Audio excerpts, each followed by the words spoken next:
are going to be talking about something that is happening with our youth, that is happening around our youth. And we created several reels in our social media in regards of this topic. So recently, we've been seeing and hearing more and more about teens vaping, especially in school, like going to school bathrooms, and a lot of parents actually are asking the same question. So, why does my teen suddenly seem distracted, not paying attention, not like themselves, or they don't have any motivation? So, as a pediatrician, I want to break down what THC actually does to the brain, to the developing brain of the teenager.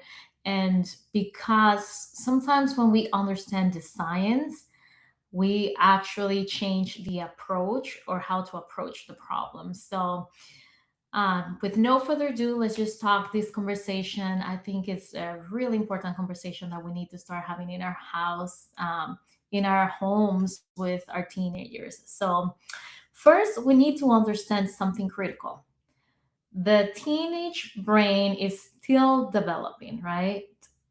This is something that we have known for a while. This is something that most likely you have heard before. The prefrontal cortex does not end to develop until your young adult is 25 years old.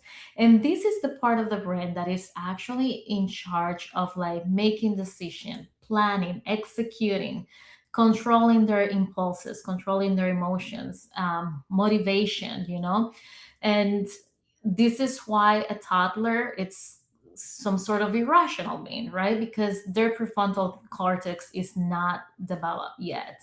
So at the same time, in the teenage brain, when the prefrontal cortex is not well developed, then the emotional cortex and the reward system in the brain is highly activated, so you essentially have a brain that is very sensitive to reward, very sensitive to emotion, but still does not have a control. It still doesn't know how to stop certain behaviors or certain things. So the combination of these two actually make the teenage age or phase in your life very sensitive and very vulnerable to use substance, like vaping, cigarettes, alcohol, so because of this combination during adolescence year. So the brain, how does THC, I'm just going to continue saying THC, affect the brain? And this is where, where we actually like the science. So THC acts on something called the endocannabinoid system. Is a system, it's like receptors all over our bodies that are actually sensitive to these molecules, right? This is a natural system in our body, and it just helps regulate the same thing: mood, sleep, memory, learning, stress response. So the brain already produces some of it, right? But in very small amounts, controlled amounts, right? THC, however, floods the system. So think of it like this: instead of you just gently adjusting your volume, like, oh, let's just turn the volume up when there's a good sun, right? Instead of you adjusting that volume little by little, THC, what does into your child's brain is actually turn the dial all up, down, all up, right? All the way up. And what happens is that creates a disruption in their memory circuits, creates that learning is less effective, that attention is decreased because there's a flood. The brain is flooded with all these molecules, and you cannot process, you cannot just control. So this is why a child, I'm just going to say an adolescent, that is using a substance like THC, alcohol, cigarettes, vaping, all of these struggles in school because now their memory is disrupted, the learning is less efficient, and all of a sudden they cannot pay attention, they cannot concentrate, they forget information very easily, and they have trouble just following through all the things that they need to do. Um, and on top of that, we have to talk about the other system that is involved, which is the dopamine and motivation system. So this is what most parents notice first, right? The one thing that most parents notice well, so like he doesn't want to go to school, he's not motivated, he just go to his room when he gets home and he just hangs in his room, right? um, so THC increases dopamine, okay? And dopamine is the brain's reward chemical. So where's there dopamine, there's reward. So they're just getting constant reward. It's the same thing with social media. It's the same thing with electronics, right?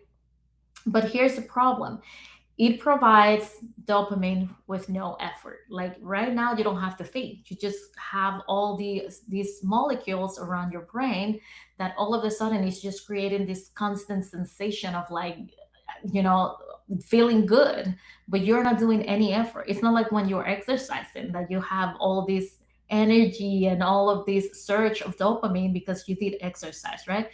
This this reward is actually connected with no effort, right? So when we achieve something, we get the surge of dopamine. So it reminds us, like, okay, when you feel this, look how good you feel when you exercise. It doesn't happen.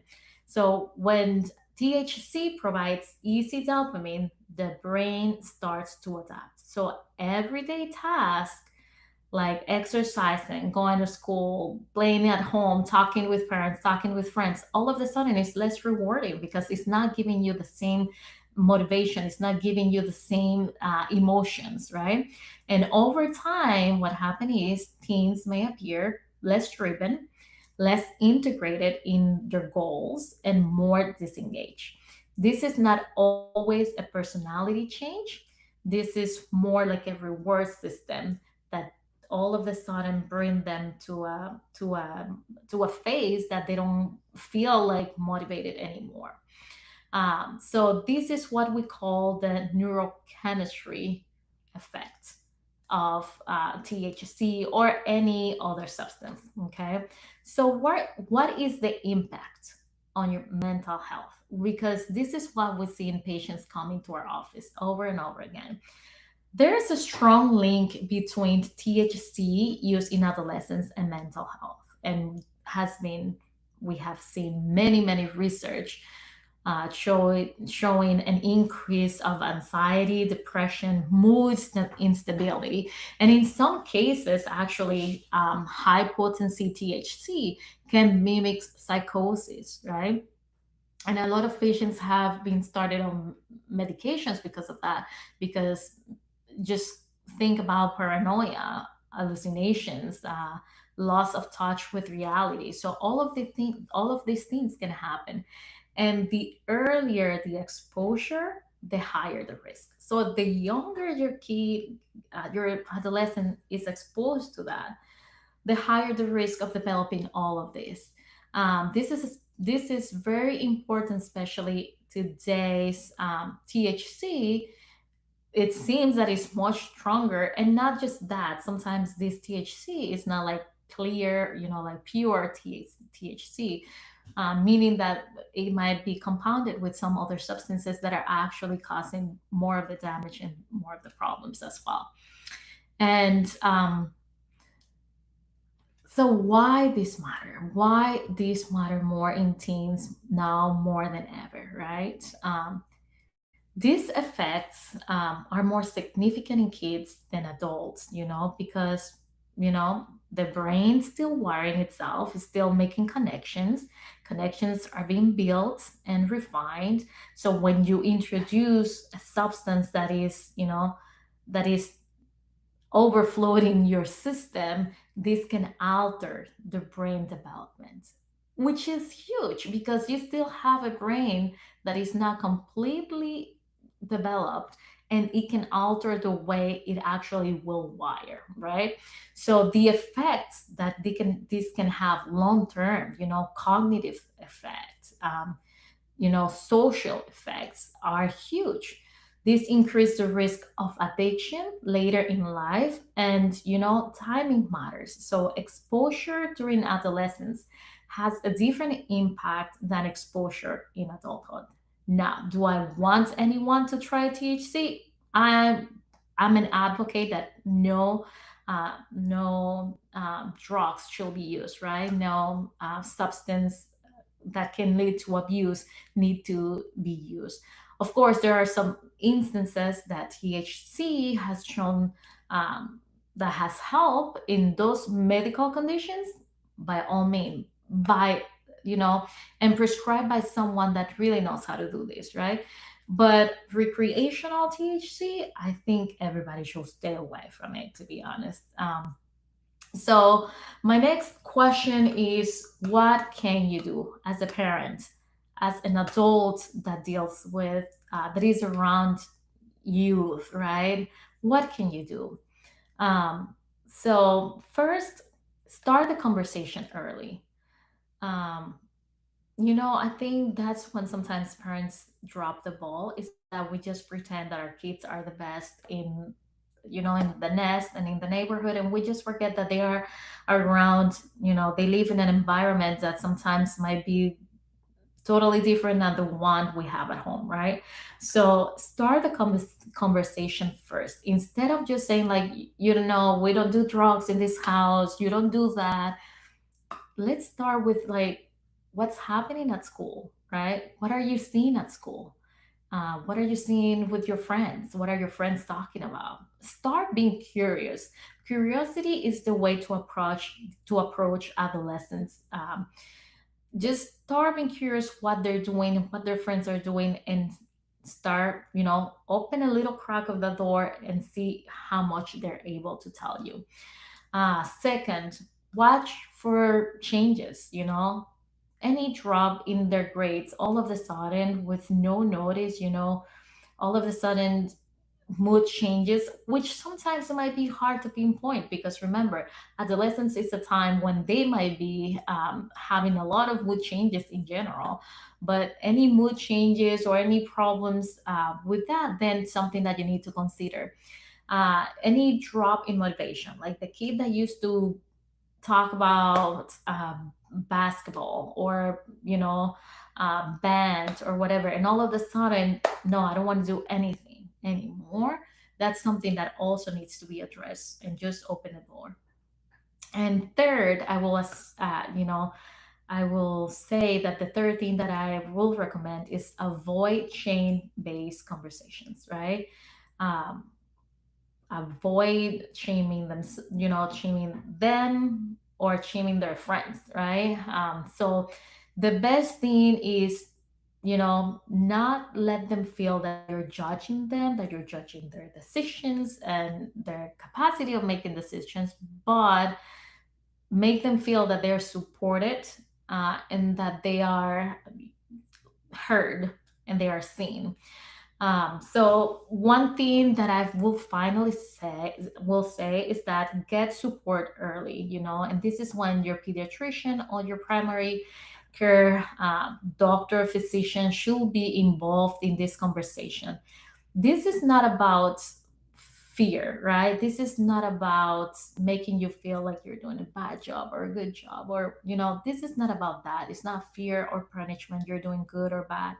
It is about understanding what's happening inside um, your adolescent environment, and understanding what happening also in their brain. So that way we can support them better, we can help them better, and we can help them see.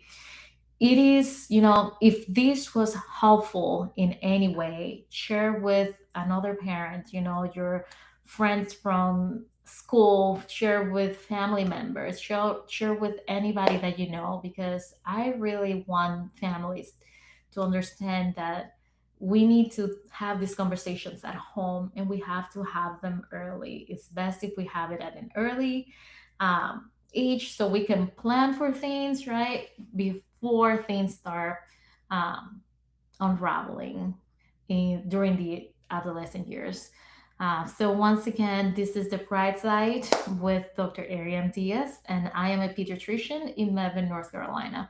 If you felt that this was helpful, please save, subscribe to my channel, and share with any other parents that you have around, so all this information can get to all the people that is in need.